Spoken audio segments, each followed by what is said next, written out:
deep breath and remember who you are.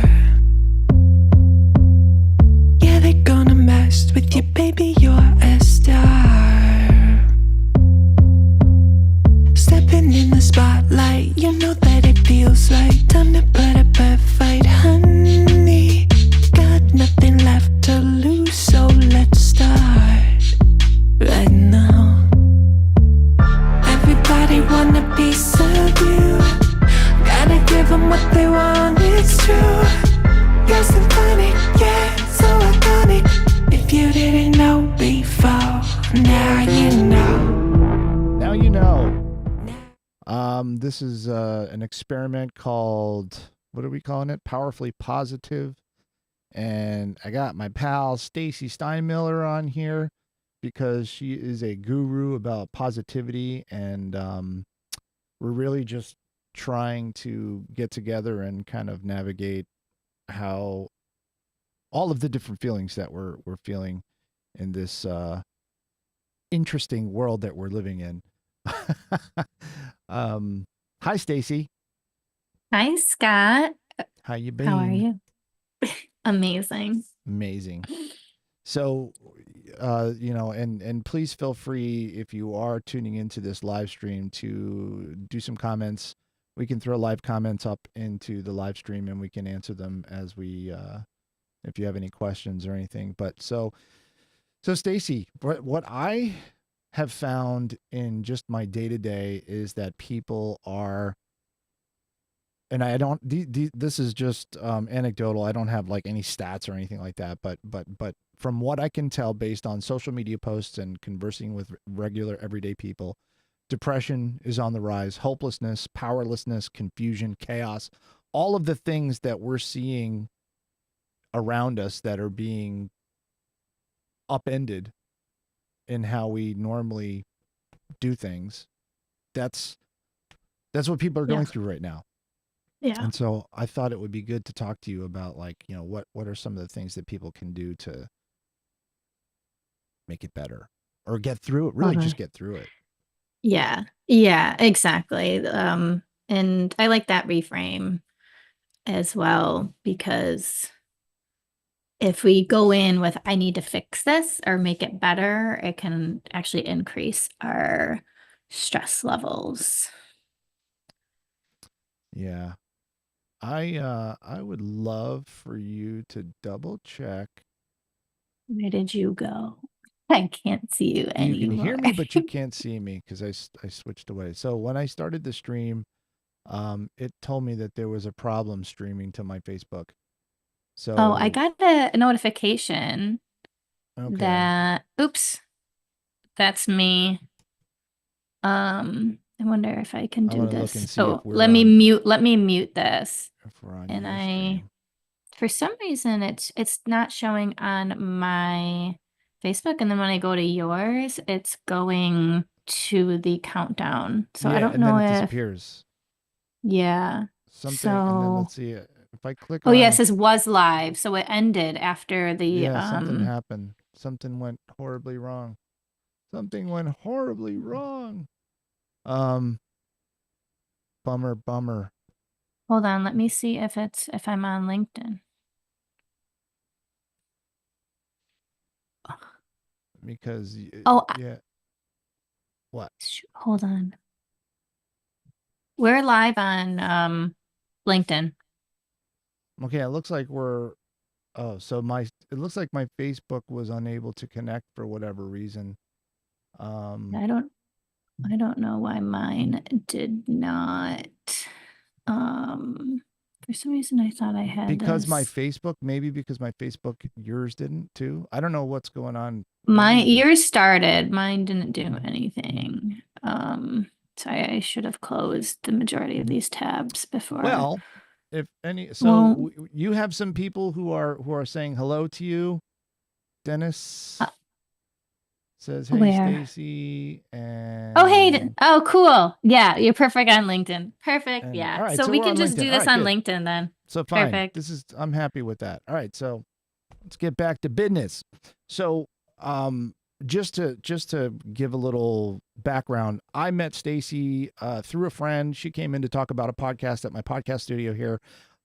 She ended up not doing the podcast, but I started to really dig her posts online and said, "Wow, this is someone who I think can help me in my business and in my personal views of just navigating through the business world and my own mental health and stuff like that because of your background as a mental health practitioner and as a leadership coach."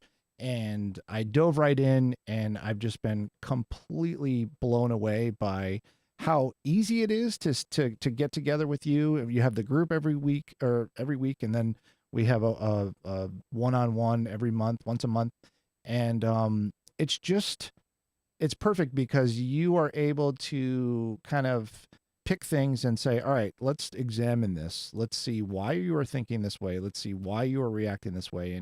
And kind of, I don't know, it's like a pause button. It's like you pause and take a step to the side and look at something from a different perspective. And so that's kind of what I wanted to do with this, which was, you know, have Stacey say, all right, let's examine what's going on right now. And we're not going to get into the whole like how we can change what's happening. It's more about reframing what's happening from our own perspective so that we can get through it healthier, right? Yeah, totally. And often people don't even step into the work sometimes because they can't see that solution and they think that the outside needs to change before the inside does.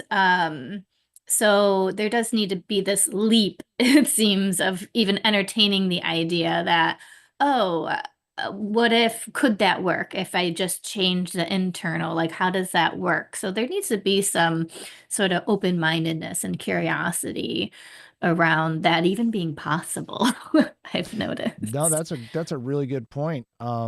Just for me personally, did not realize how much, like when I went to therapy some years ago, how much therapy was able to help me because I sort of come from this philosophy of that therapy is for an excuse the expression really screwed up people.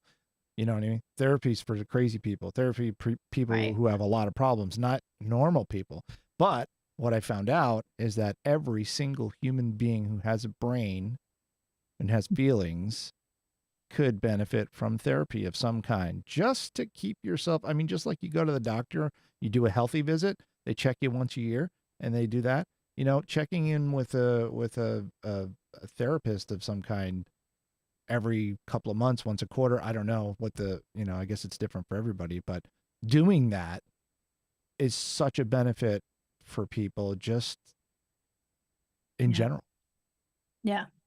Yeah. It's great to have a space to be able to go within and explore with a non-bias, person that you can talk to because it's great to have supports from friends, family, wherever.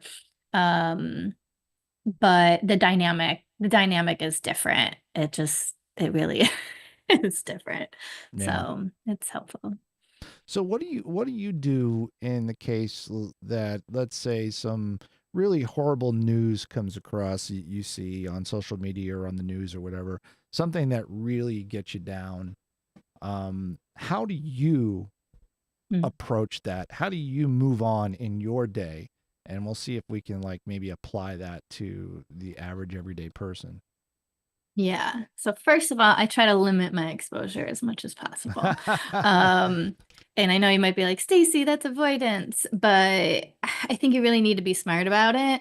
And the big things in the world will come across your desk, so to speak. You can't avoid it completely, but I don't really engage or seek it to start. Just my system, I've recognized, is really sensitive to energies, my energy, other people's energy, the energy of the collective. So um I've kind of accepted that and recognized that the more I immerse in myself in it, the worse it is for me, and then I can't serve as well when I'm in that space. So that's the first thing I do. But obviously, yes, I'm still a part of the world and I know what's going on. So if something comes across and it really hurts, um, I you get that like powerlessness feeling, right? So sometimes it's I turn off whatever I need to, and I have to like sit and feel through it. And sometimes there's a lot of grieving, and sometimes I just am sad and cry, and then I do things that I would do if I was going through some sort of personal struggle or if I'm sick. And I don't know, Scott, if you've heard me talk about this, people that have worked with me for a long time do. So that's where I would make some soup and like almost like treat myself like a sick day. So I want some soup. I want to rest. I want to um kind of go within, journal, and just kind of take care of myself. So I just like up that self-care. And I can do it as the sooner I do it, the better. Instead of engaging, I think some of the things not to do or that I avoid that maybe I used to do is to not like call somebody and complain and because that just perpetuates the anger and the helplessness. Like unless if you're actually maybe starting a real campaign or movement or or doing something, um then I find feeling through the feelings and going within to be better first, so that Hmm. you're also just not like that angrily reacting, which might be very different from what you might hear from other people. I really like the idea of sort of having a self care playlist of Mhm. different things that you would do when you're coming into those feelings, like making soup and just having a list of things. Like these things always make me feel better. And it's Yeah. funny because I never really thought about that, but that's exactly what I do. Um, but obviously, the key is to do things that are healthy for you and not things that just make you feel better, because obviously that's a slippery slope and could be a bad road for some people. And I know that Yeah. all too well as well. Right. Yeah. So, but for me, watching a movie that I really like is Hmm. something that helps me take my mind off things. I've gotten really into meditation, and I'm telling you, if anybody just rolled their eyes at meditation, I'm gonna roll that little head of yours because because it Wait. is amazing, and it's easy to do, and it takes a long time to really do it right. But I mean, what's practicing sitting there and being quiet and breathing, and maybe you're listening to some, calm music or white noise or whatever kind of noise.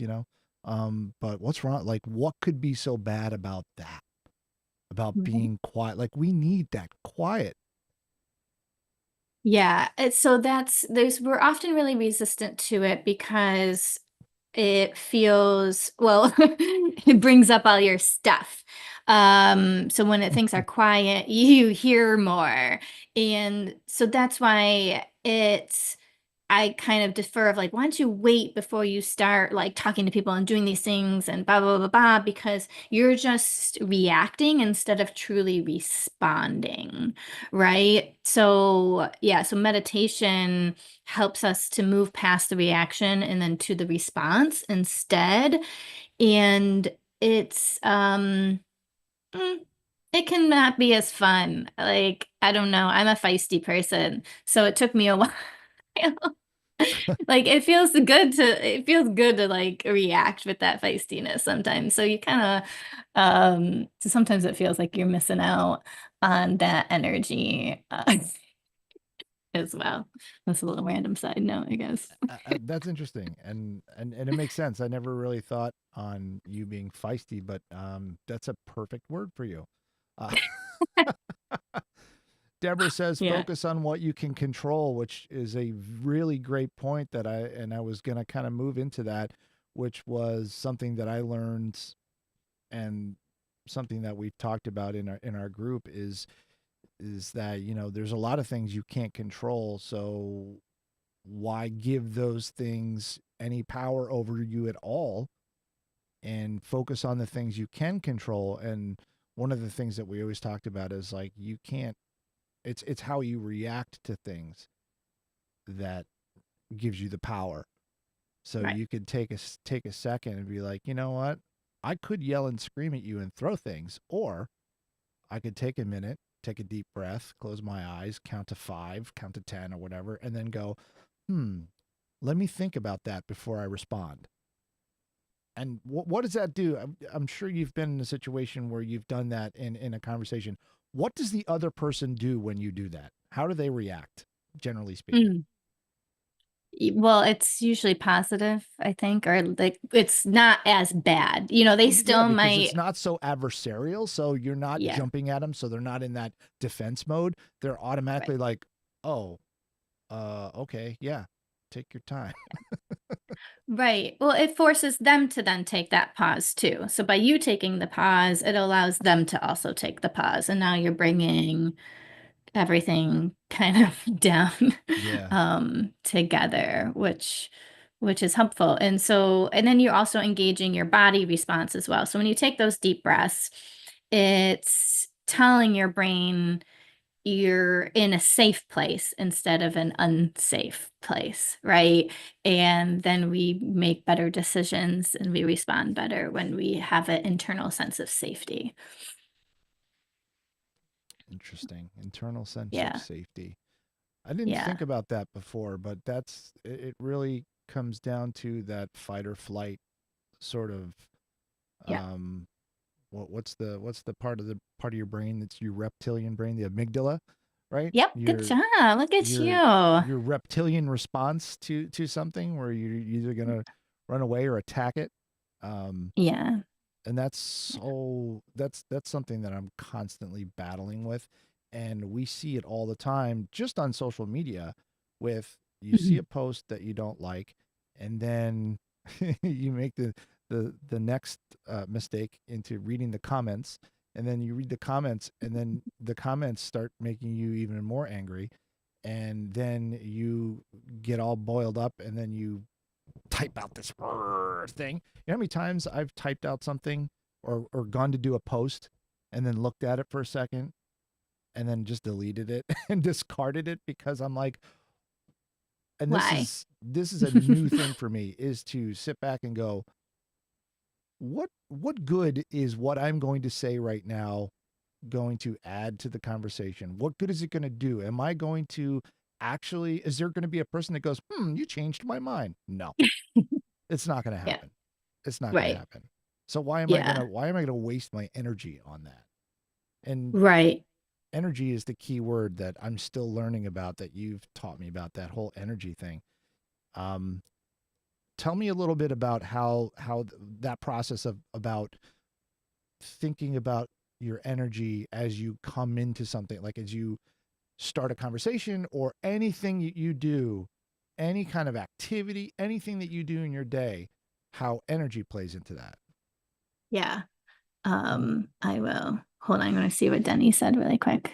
When angry, send that email to yourself so you can proofread it and politely adjust. Yeah. Yeah, let me comment on that real quick and I'll get back to that energy. One exercise that a coach had me do was yeah, I would open up a Google Doc and say everything I wanted to say but couldn't say, right? Oh, that's a And great just like idea. let that all out, right? And then I would, after that, then I kind of would go into like the opposite. So sometimes then that would be like overly nice, overly whatever. And then I would write that out. And then I end up doing like a third one where I write kind of uh somewhere in the middle. And then you get more of that authentic voice because you've worked through um The emotion, kind of the either anger. side. Yeah, exactly. Yeah, the Yeah. anger, and then it could go to like the people pleasing or what, just kind of you go through all the stuff and get there. Um, so anyway, so energy. Okay. So this is where I got into this of, when you are in that thing of like, well, I said all the right things, but the person still responded negatively to me, let's say, right? Like, well, that's not what I said, right? Do you get none of those arguments? It's like, that's not what I said. And it's Or like, that's well, not what I yes, meant. like, right, exactly. And to, you're lying to yourself. Um, and people can call you out on it, and if you're like, well, no, it's just in bad faith, coming from Sart, and it just so people do read your energy. So what I tell people is you don't need to be an intuitive or identify as an intuitive person. You don't need to be some guru, some meditation person and all this to use your intuition. We use it all the time, whether you're aware of it or not. So people pick up on your energy and they just might not know exactly what it is that they're responding to. And so you can come into a conversation, say the right things, but if your energy is crappy, if it's not in alignment with what you're saying, then people will respond to your energy and have nothing to do with what actually came out of your mouth. Because what you're saying is sort of disingenuous to what, Yes. you might be like, yes, I'm absolutely totally fine with this. Right, That right. obviously doesn't work. Exactly. Right. Yep, exactly. And that's what it is. And then people are like, well, it's not that obvious. And it's like, it might not be, but I truly believe we pick up on this energy and we know when people are being authentic or not. And that's why I guess like preach authenticity because otherwise we're lying to ourselves and the other person, and then we're not in high integrity. And especially as when I work mostly with business owners and leaders, like you need that integrity on point if you want any respect, if you want any influence or impact. And it's yeah, otherwise life is can be really miserable. Understatement of the day. So I've had a couple of situations where I had to deal with people whose energy, and I am no expert at reading energy, but a lot of it is intuition, right? A lot of it is Mhm. you're clearly coming into this with a chip on your shoulder or some kind of negativity, regardless Mhm. of the words you're saying. So there are some of those people in our lives who are a constant source of negativity, a constant source of the dark emotions, whatever they are, jealousy, that whole dark side of our emotional makeup. Um, and I know that there a lot of people will say, well, you need to, cut out all the toxic people, cut out all the negative people. And in reality, that's not always 100% possible. There are some people who you are forced to have to deal with on a daily basis or something like that, who might be very positive, very negative, and could obviously bring you down. So, and this is something that happened to me personally, where I knew that there was a confrontation coming with one of these negative people, and usually I would meet that conversation, that uh, confrontation with matching that energy, matching that negative energy, Right. just because almost as a defense mechanism, right? If they're like Yeah. throwing stuff at you, you try to throw it back. And instead, using your advice, I decided to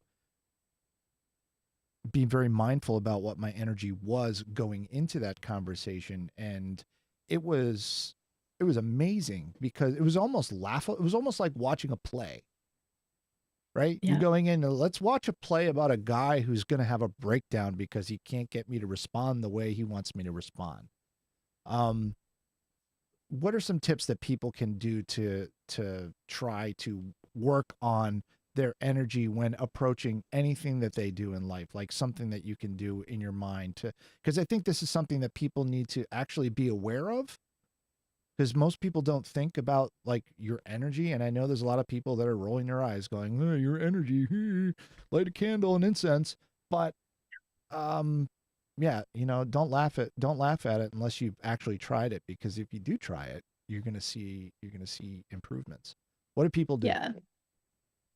So, here's like a question that came up when you were talking that you can ask yourself is really being honest about your capacity. Like, do I have the emotional capacity, right, to, I don't know if I want to use the word deal with, but I don't have a better word right now, to deal with this in the way that would make me proud or in a way that I would feel good about. So I think first it's really getting honest about what your current capacity is. Because if you go into the conversation without any capacity, this is probably not going to go very, very well. Well, Yeah. you know, that I think you did, like, that's really just uncovered the whole crux of everything is being honest with yourself. Yeah. Because if we think about most of the things that people encounter in their lives, well, I don't know how to say this without being too, without generalizing too much, but if you look at, what's the first step in a 12-step program? It's acknowledging, right? It's realizing that it's Yeah. there and that you don't have any power over it. Like, being honest with yourself. That first step is honesty. It's like, yeah, okay, this is not going to work. This needs to change, whatever that is. And I think so many people miss that first step because maybe they feel like that's a weakness and they don't want to be weak and they don't want to show their weakness, so they're like, no, I can beat this, instead of saying, you know what, maybe I can't beat this, let me find another way around. Yeah. It's so hard. Yeah. It is, yeah, because it's facing your limitations. And I know I actually talk a lot about I believe we're limitless and powerful, but if we don't meet that darkness part first, then we can't step into that limitlessness. We can't fully step into that power if we don't acknowledge the blocks that we have that are in the way. And so then it's more of then now there's an initiation or a calling to I want to grow my capacity, right? And then this kind of comes with, so this is like the maturation process and responsibility and what is mine and what is yours. And as we work on that for ourselves, we will grow our capacity to to have those tough conversations or whatever that is. Yeah, Deb just said acknowledge your fear. Right. So it's like we need to be honest about our fear. And it can feel embarrassing or shameful. And oh, Deb said I helped her with that. She's so sweet. Um, But you know what, it's so free. Like, I don't I feel like people don't understand how freeing and amazing you can feel when you finally let go of that control that you can't, that having that control over that. I don't know if I'm saying it right, but like to admit, you know what? I don't like this. I don't this is I'm afraid of it, or whatever it is. To And it's not a weak thing. It's not a weakness. It's not, it's the honesty can never be a weakness. It's only right. it's a step to power. Yes. When you are honest about whatever it is, then now you can think about it in a logical way and you can try to figure out your way around it or through it or over it, under it, whatever. Who needs to help you? Who can help you? Right. Because we can't do that. And that's kind of where I wanted to wrap up was we can't we can't do any of this alone. Like, all of the things that we've talked about and what people are going through with the hopelessness and powerlessness and confusion, um when you're by yourself, loneliness, powerlessness, hopelessness is so huge. Yeah. But it's not as bad when you have one other person or two other people or a group of people. Find, Yeah. like, the power of the group, Yeah. of the like Yeah. well, I should say the like-minded group. Yeah, it takes a little bit more skill to be in the diverse group, which I do encourage a lot of that. But which again, is you have to be which honest is with where even you're more at. powerful. But yeah, we'll take Right. baby You steps gotta to that part. exactly. Yeah. So it's like being honest with where you're at, what your capacity is, and yeah, build your support system and what that looks like in your self-care. And that can look a lot of different ways, and it doesn't need to be big, and it doesn't need to take up all this time. And um, so yeah, it's life is easier when you have that support, which is why I was big when I shifted my business over to the coaching. I knew I wanted to, have a platform for people to connect with each other in the way that they do because um it's exponential, I feel like at that point. So, I agree. yeah. I agree. Well, I know we didn't talk about how long we wanted this live stream to go, but I think it's a good time to wrap up. I Yeah. wanted to think I wanted you to maybe give one piece of advice, one like step one. That one. What would step one be for anyone who's just going through a bunch of junk right now and they just want to find a way out of it, and they part of that has to be with, your own mental well-being. So obviously you said that your self-care playbook kind of thing is what you would do, but I almost want to go even simpler. Like I would say the first thing would be honest with yourself, Yeah. to understand and maybe take an inventory of the things that you're going through at the time, and write Mhm. them down and be honest with yourself about what they are, and then that would be like the first step in my mind. But what would you say? Yeah, I mean, I think that's, it's like, yeah, like the whole 12-step thing. Like the first, admit you have a problem. But Michelle said, how do you build a support system? It's a So, great question. yeah, so I think that's great. And that can look real different. So obviously when I had when I was a therapist, I'd be like, go find a therapist. Now I'm a coach. Go find a coach, whether it's a therapist or a coach.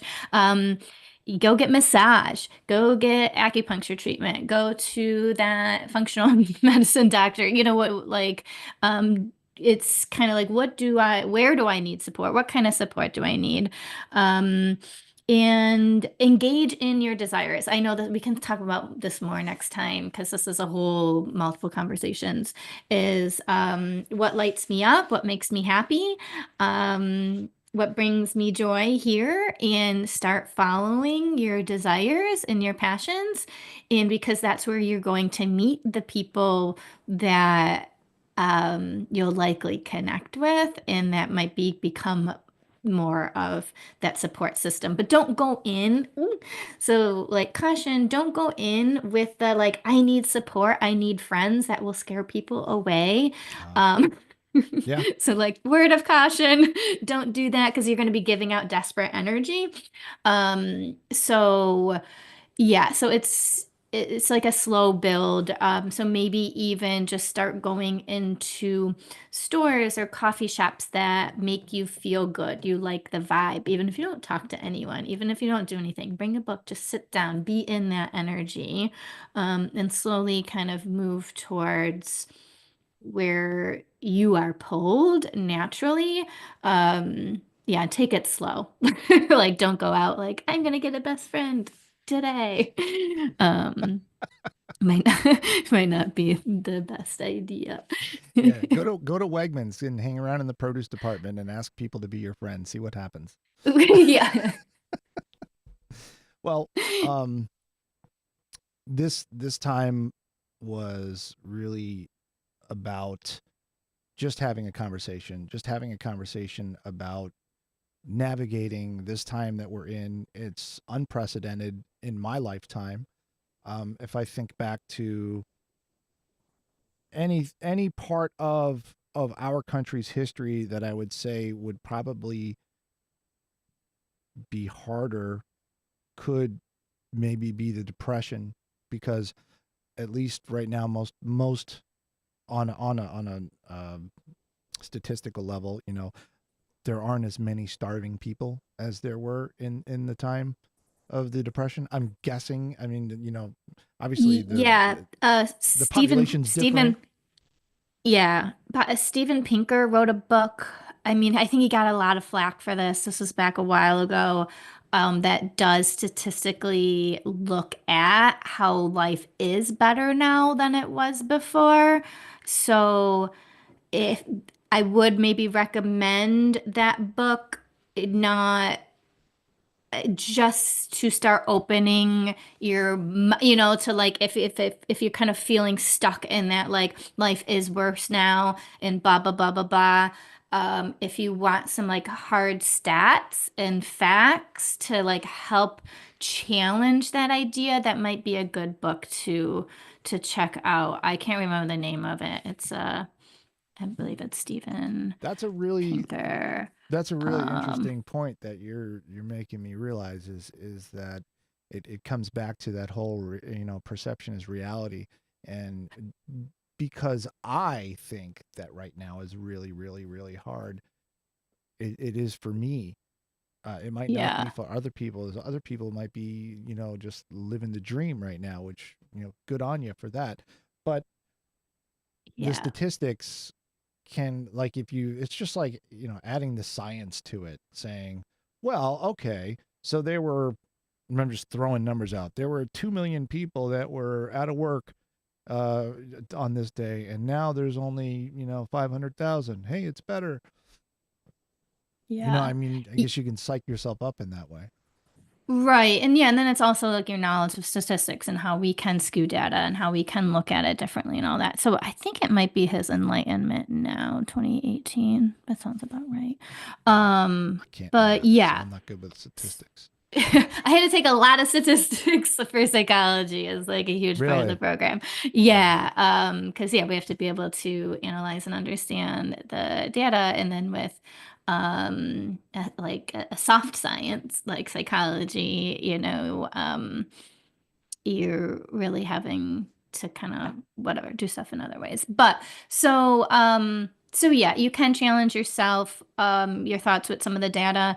And again, it's not like I'm trying to push a certain thing to believe, but the whole idea is what you're saying, Scott, around yeah, your perception is your reality, and then it's build how to really build that. And it's again, it's not to people are like, oh, you're trying to avoid the truth, or oh, you can, or whatever. But when we're in this positive perception, when we believe we can build our dreams, we actually are of greater service, right? So if you truly want to serve and help people, this is the path to go for that, because then you have the energy and capacity, right, to do that and then go serve, right? Oftentimes we try to help from an inherent place of helplessness, and that doesn't work. That truly doesn't work. So get your stuff together so that you can then maturely and responsibly and from an educated way go serve. I love that. Perfect thing to end on our inaugural stream for powerfully positive. Find find that good energy and apply it to everything you do in the day, and then also make sure you hook up with Stacey and start make her your coach, because you're going to be better. You're going to be better. And then if you excuse me, and then if you have a podcast or any kind of audio visual needs, hit me up, rockvox.com.